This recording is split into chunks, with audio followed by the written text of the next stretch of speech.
안녕하세요. 교통사고 전문 변호사 김정조입니다.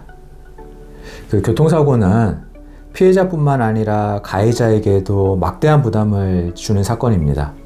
특히 사고로 사람이 다치거나 사망한 경우에는 형사처벌까지 받을 수 있어 가해자의 법적 부담이 상당히 큽니다. 이때 형사합의가 중요한 역할을 하게 되는데요. 형사합의 과정에서 많은 분들이 의외로 모르고 계신 것이 바로 운전자 보험의 활용입니다.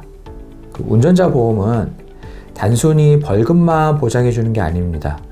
형사합의금, 변호사 선임 비용까지 폭넓게 보장해 주는 중요한 보험입니다. 오늘은 교통사고 가해자가 어떤 경우 형사합의를 해야 하고 이때 운전자 보험이 얼마나 도움이 되는지 구체적으로 알려드리겠습니다. 우선 형사합의가 필요한 상황부터 살펴보겠습니다.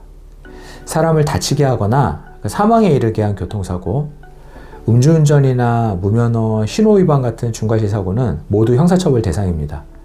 이런 사고에서 가해자는 피해자와 형사합의를 하지 못하면 벌금형이나 집행유예, 심하면 실형까지 선고될 수 있습니다. 여기서 많은 분들이 형사합의금을 걱정하시는데요. 바로 이 부분에서 운전자 보험이 빛을 발합니다.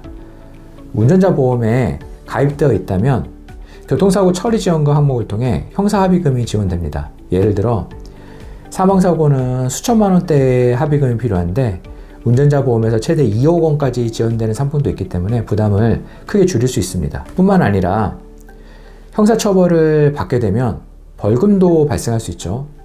그 벌금 보장 특약이 포함되어 있다면 최대 2천만 원 이상까지 보장이 가능하고, 변호사 선임 비용도 보장 항목에 따라 1천만 원에서 5천만 원 내외로 지급이 됩니다. 하지만 여기서 중요한 포인트가 있습니다. 운전자 보험은 자동차 보험과는 전혀 다릅니다. 자동차 보험은 피해자에게 주는 손해배상이고, 운전자 보험은 가해자 본인의 형사 책임을 위한 보험이라는 점을 꼭 기억하셔야 합니다. 그렇다면 어떤 상황에서 운전자 보험을 적극적으로 활용할 수 있을까요?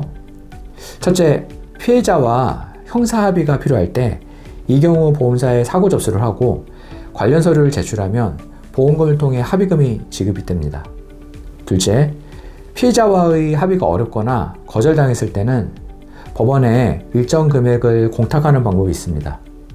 이 경우에도 운전자 보험에서 공탁금을 지원할 수 있어 실질적으로 형량 감경에 도움이 됩니다. 셋째, 변호사 선임이 필요한 상황에서 형사 합의뿐만 아니라 수사기관 조사나 재판 대응을 위한 변호사가 필요할 때에도 운전자 보험에서 비용을 일부 보장받을 수 있습니다. 주의하실 점도 있습니다. 모든 사고가 보장 대상은 아닙니다.